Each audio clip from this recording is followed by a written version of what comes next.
excited and confident. Tell me what I want. Can you listen? I'm like into this Spice Girls. I just want to read through the notes. Okay.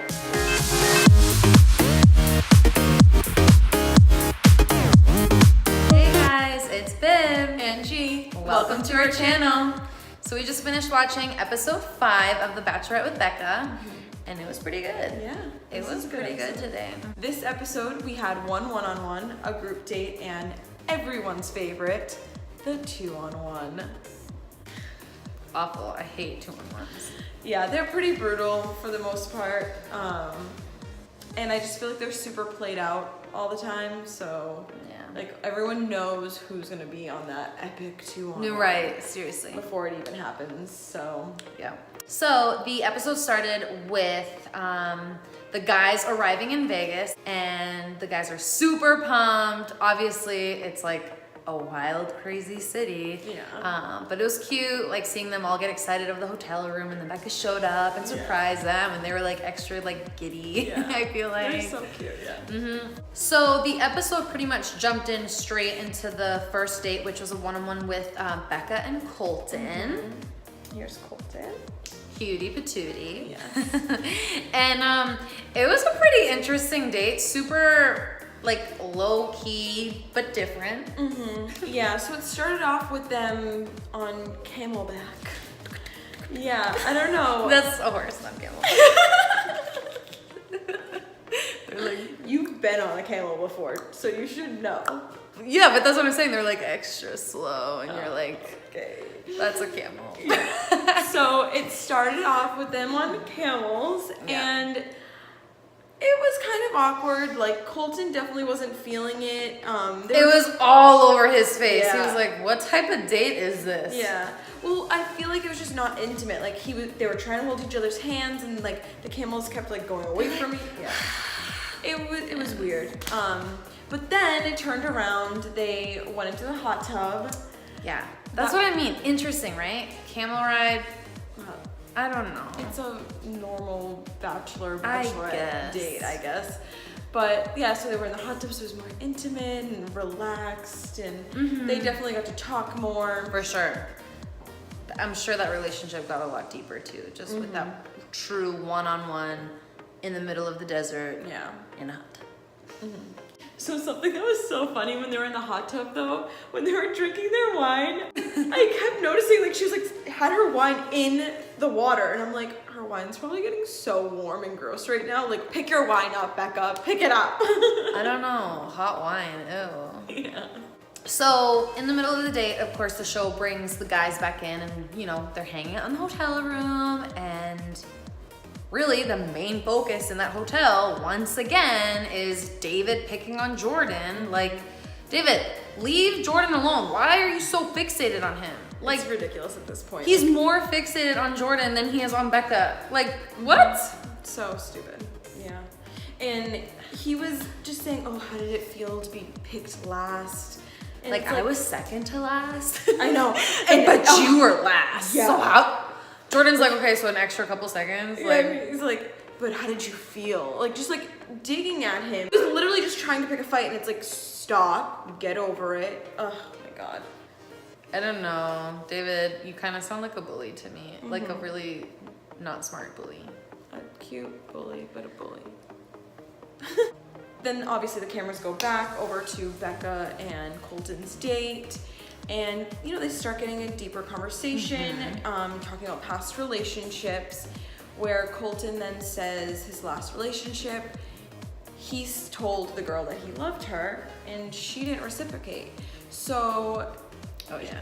and Becca, of course, was like, I totally get it, like, feeling rejected. Bringing Ari, yeah, the whole Ari thing. Yeah.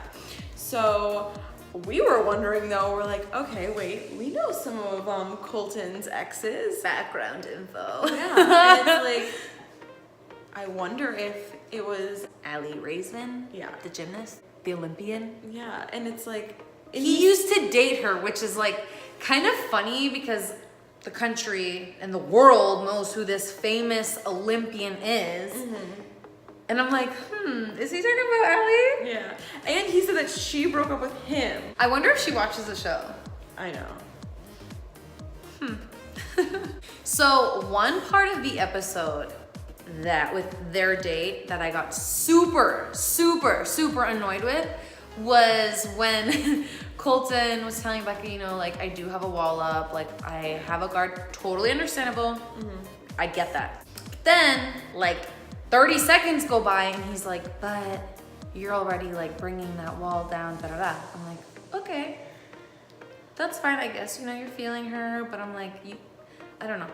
And then, by the time the date is over, to the cameraman, he's like, I think I'm falling in love. I'm like, what type of wall was that? Like a paper wall?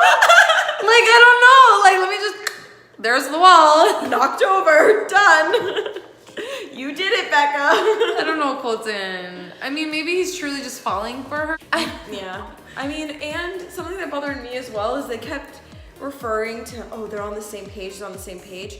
And I'm sure there's things that we missed in their conversation that weren't aired, but I'm like, what page is that? Like, what page are you on? Like, I'm so happy we're on the same page. Like, it didn't seem like they were, even when they were talking. And that was a weird comment. I don't know. So after Colton and Becca's date, the next day was the group date. So there were 9 guys on this group date. So everyone is on this date pretty much except for Colton, who had just had his one-on-one, and then Jordan and David. Of course, the 2-on-1. So during this group date, they go to this like mega mansion estate of some sort that I think is Wayne Newton who comes out. I think he owns He's like it, the guest right? star of this episode. Yeah. So Wayne Newton comes out and everyone's like, oh my gosh. So the first part of the date is Wayne Newton explains that everyone needs to write their love song for Becca. And it was pretty cute watching all the guys kind of like go off in their own worlds trying to like come up with their love song to Becca.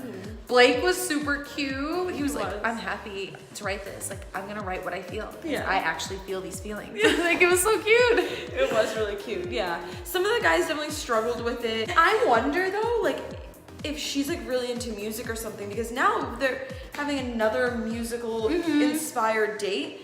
And Chris seemed really confident at this date because he had already basically done that on his one-on-one in the past episode. So as they're all writing their lyrics, some of them are a little cheesy, some of them are cute, some of them are awful.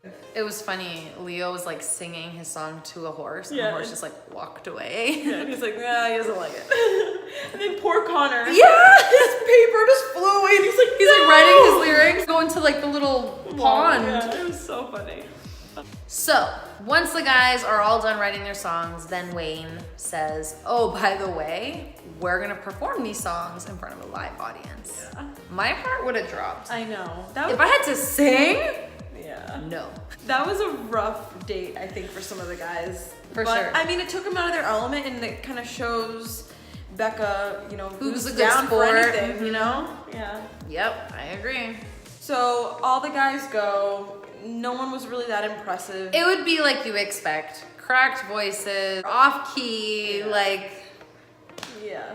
I mean, it's a nerve-wracking type of date to be just put on the spot in front of an audience and like have to serenade your girl, and that's rough. Yeah. So the one guy that truly stood out and was like feeling super confident was Chris.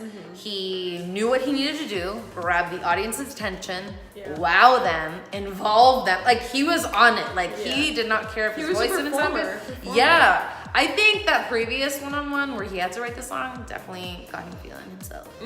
Because if we saw in the past one-on-one, he had some difficulty with it, and now he was like, nope, I got this. I overcome that last know what to do. I'm a superstar.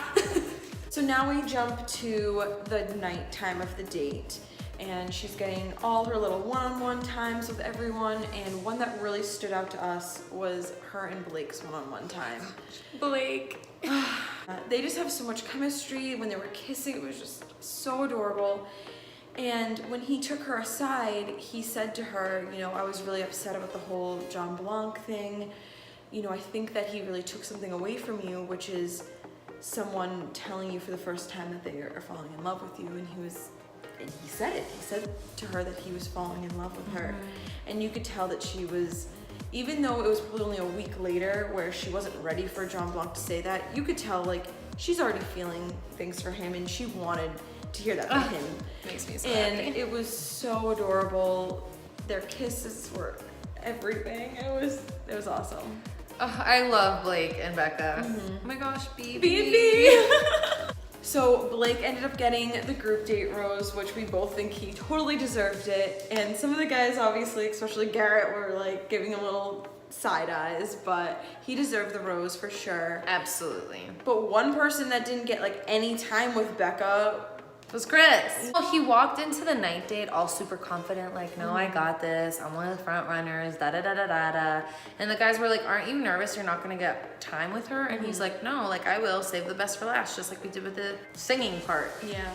And then she was like, okay, guys, that's it. Like, and gave her rose to Blake, and that was it. And Chris was really kind of a sore loser about it. Like, the guys even mentioned, Blake was with her for 30 to 45 minutes. Yeah. That's a long time, and you're gonna just sit there letting them have all the time in the world? No. Yeah, he didn't interrupt or anything like that, but he did say something that kind of resonated with me. Like, I understood what he was getting at was, you know, if she wanted to make the time for me, she would have. I feel like sometimes when we watch these shows, we forget that they're real people, and he has real feelings, and he wanted to feel like she was interested in him as well, not just him always going and grabbing her. It made sense, like, when he was talking to the cameraman and, like, just going over his emotions and everything. I was like, you know what? You're kind of right.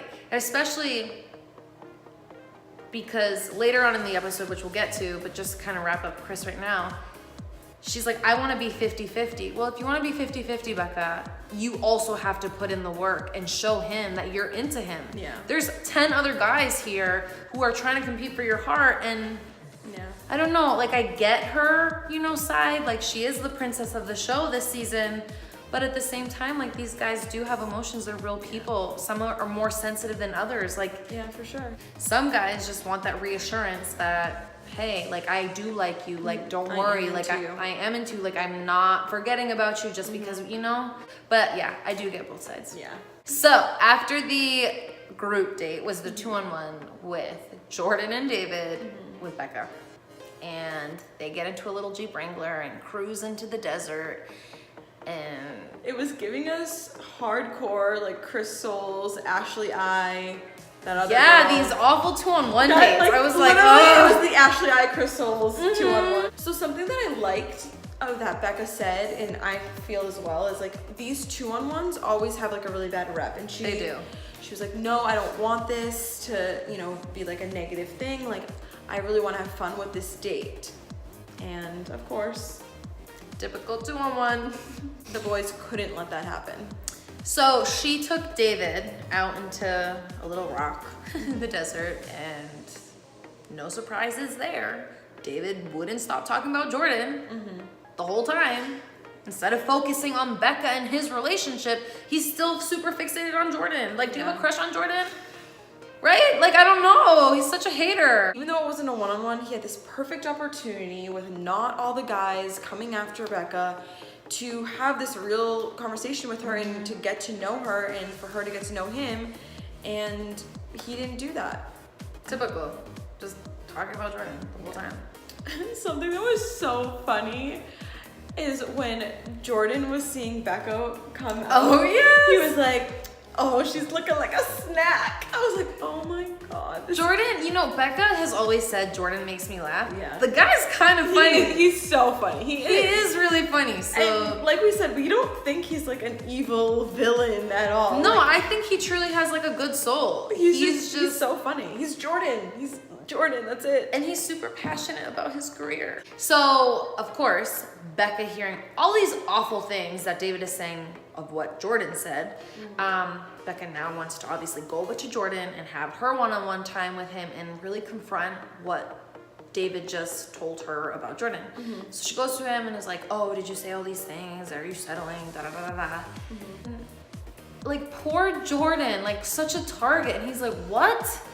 Yeah. Just defending his character the whole time, and he really opened up to Becca about his like past and his family, and I felt bad because it's like that was almost forced out of him. You said that earlier. It was forced out of him, and it wasn't the time for him to talk about that and be exposed about his like family history.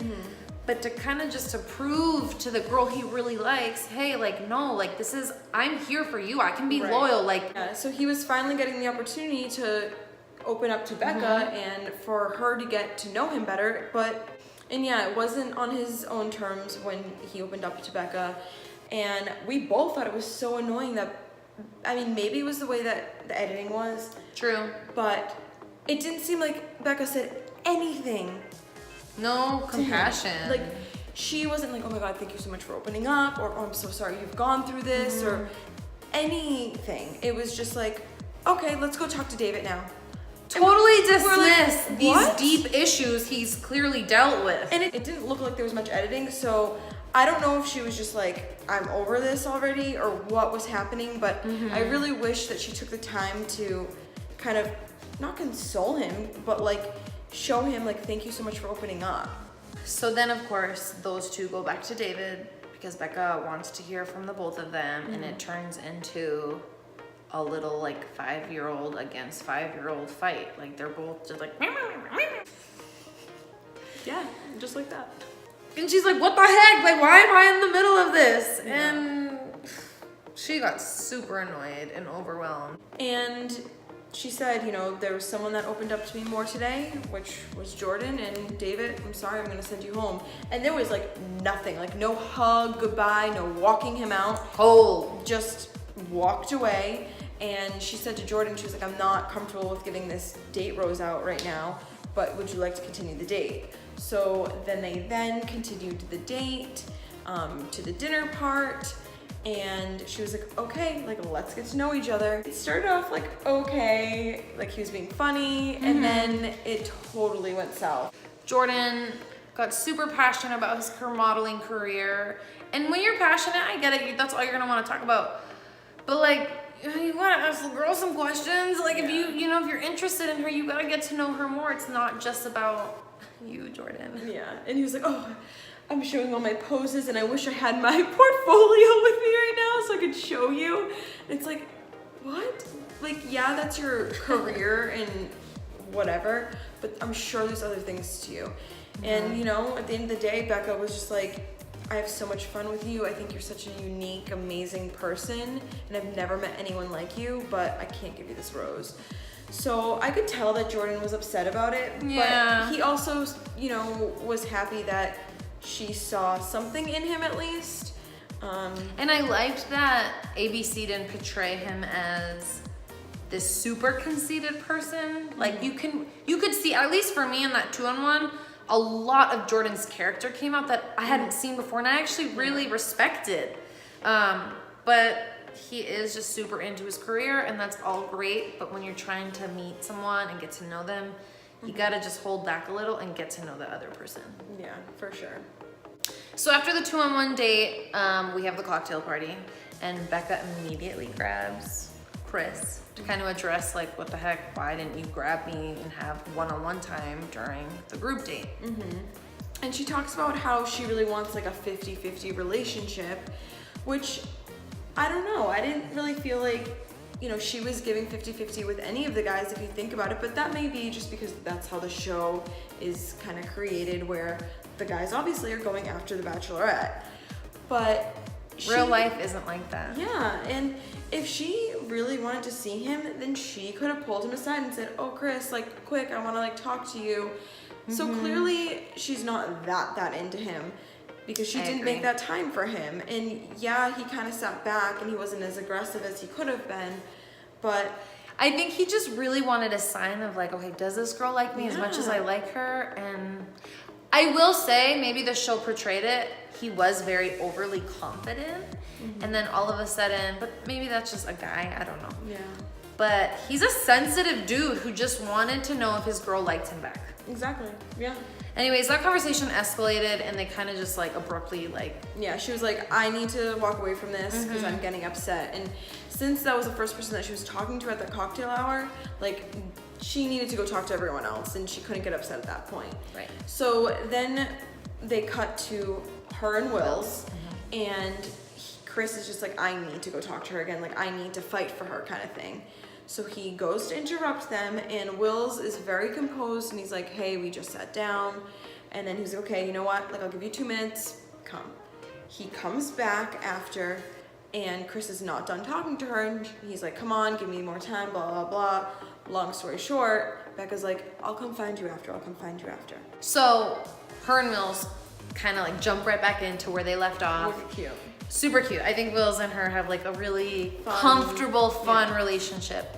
She proceeds to have one-on-one time with all the other guys, and then finally at the end pulls Chris back to like kind of finish their conversation. Yeah. And it's very intense and like more on the negative side of intense. Yeah. But I mean, it just shows that there's true feelings, emotion, and they do sort of care about each other, but it's just their communication right now is very poor. Very poor. It is, for sure. And I think it's difficult, you know, maybe in front of the cameras or just not seeing each other constantly. And it's, you know, he did have that for one of the first one-on-ones. I think that she forgets, and maybe this is just not her personality, but what it was like to be on the other side. Like, you need reassurance. Once again, like, clearly Chris is more of a sensitive guy, and he just wants to know, like, please, like, does this girl like me? He's just not maybe communicating it as well as he should be. I don't know. I don't think he's for her, but we'll see. We'll see where this show goes. After the cocktail party, we have the rose ceremony. Colton and Blake both have roses, and being that David And Jordan both went home, we get to say bye to the chicken and the clown. See ya later, boys. And during the actual rose ceremony, we had one elimination, one guy that went home, and that was John. I was kind of sad to see John go, but I don't know that there was really chemistry there. Yeah. He seemed like a cool guy. I don't know. We kind of saw it coming, but... True. Very true. So that wraps up episode 5. Thank you guys so much for watching. We will see you guys next week. Don't forget to like and subscribe and hit that bell notification so you can see every time that we upload a new video. And make sure you guys comment down below on what you think about David and Jordan's 2-on-1. Do you think she should have let both of them go? But yes, please keep commenting. We loved last week's comments, and we want to keep hearing more what you guys think. So please comment below. I enjoy reading those comments. And make sure you guys follow us on Instagram, Twitter, and Snapchat. We will see you guys next week for episode 6, which I guess takes place in Richmond, Virginia. So we're excited. Yes. See you guys next week. Bye.